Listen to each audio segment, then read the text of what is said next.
Hi friends, my name is Akash And my name is Danny. and this is KYB. Know Your Bicycle.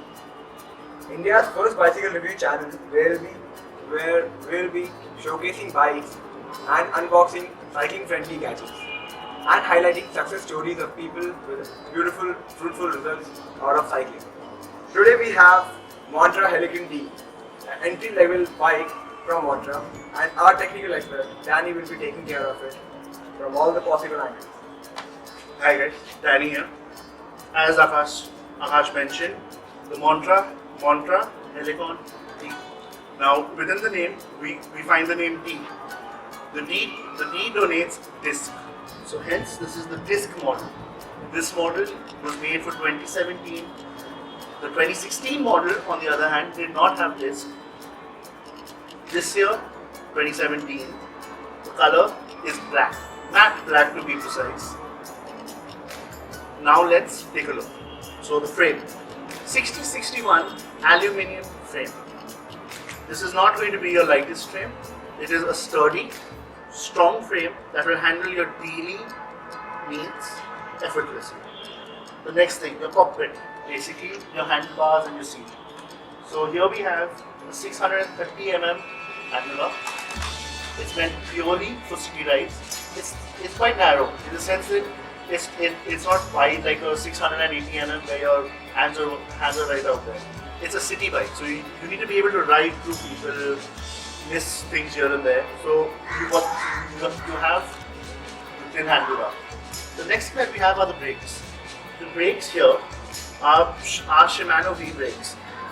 It's a combo setup with the gears, which are Shimano as well. It's a single piece construction. Any problem or any breakage within the gear or the brake itself, within the levers I mean, you will need to change both of them. This isn't to mint money, as most people think. This is a safety feature for the entry level segment. Because any issue within the brake or your gear setup could create a large hazard later on. So, is it a high maintenance thing? Not really, no. It's actually quite a low maintenance. I remember having one with my Sniper D that I had about 3 years back. And I don't think I had any issues except for when I crashed, but then that's okay, that's normal. And I remember changing the whole setup and I was fine. I knew that it was a brand new piece, so there was no worry in my head that if it breaks, if it is, it's sorted out. The next thing that we have, the gears. 7 into 3, so 3 in the front, 7 in the back, 21 combinations as they say.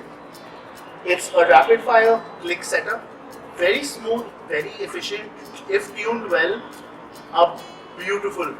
They are probably one of the best shifters I have used in a long time, in the sense that with a slight flick you can change the gears effortlessly. Yeah. And that was something I used on my old Sniper, and I think that itself was a big deal for me. And this is amazing. To be very honest, it's amazing. The next thing that we're going to is the fork, right here. No suspension, which translates to better power from your feet.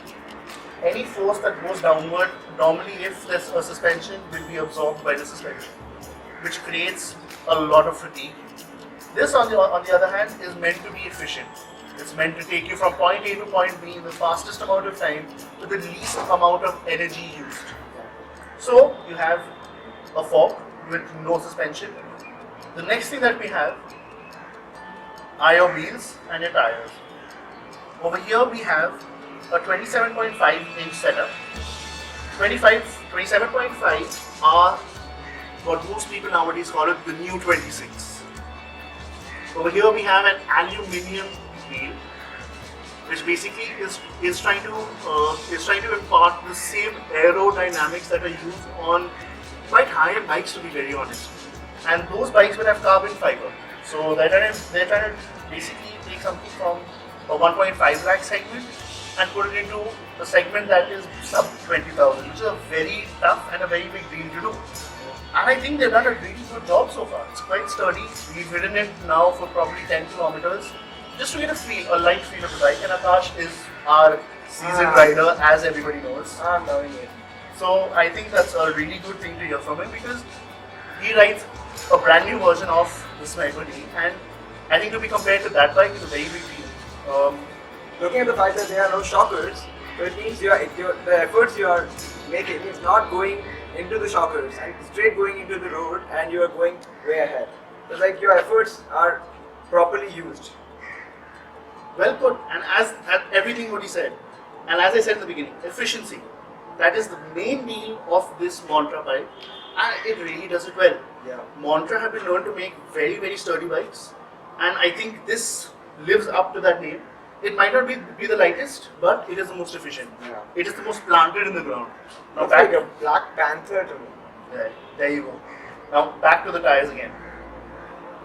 As I said, 27.5, the wheels now, the tires that we have, the middle is grooveless, which doesn't mean that you're going to slip all the time. No. It just means that while you're riding straight, you will not have any friction to deter you from your destination. Which means it's efficient. As I said, I'm going to keep using this word, and I'm sorry about that, but it is just that good. The next thing, when you take a turn, you have these grooves on the side. This is to protect you if there's any sort of water or any dust and water, things that will make you slip, things that are not good for you. This will help you. So don't think that there's no groove here in the middle. That means it's crap. It's not. It's definitely a good bike and good wheels.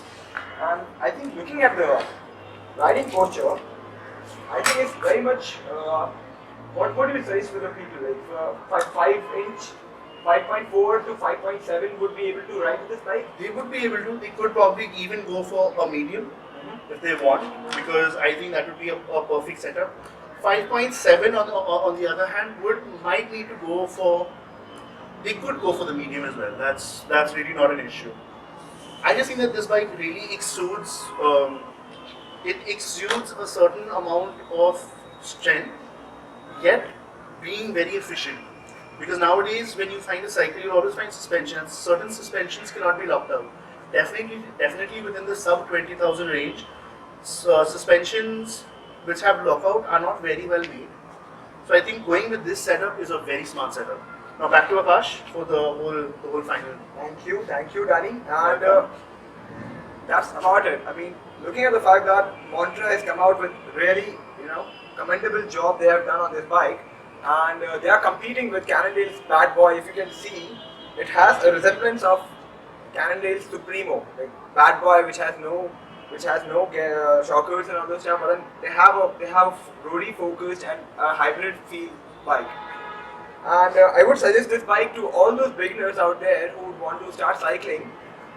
And for 16,900 rupees, I think this is one worth buying bike. There will be a lot coming more from KYB, and please share, follow, and just inspire and motivate people wherever you are, like to pick up bike cycling. This is the best medium to connect with the nature. Thank you so very much.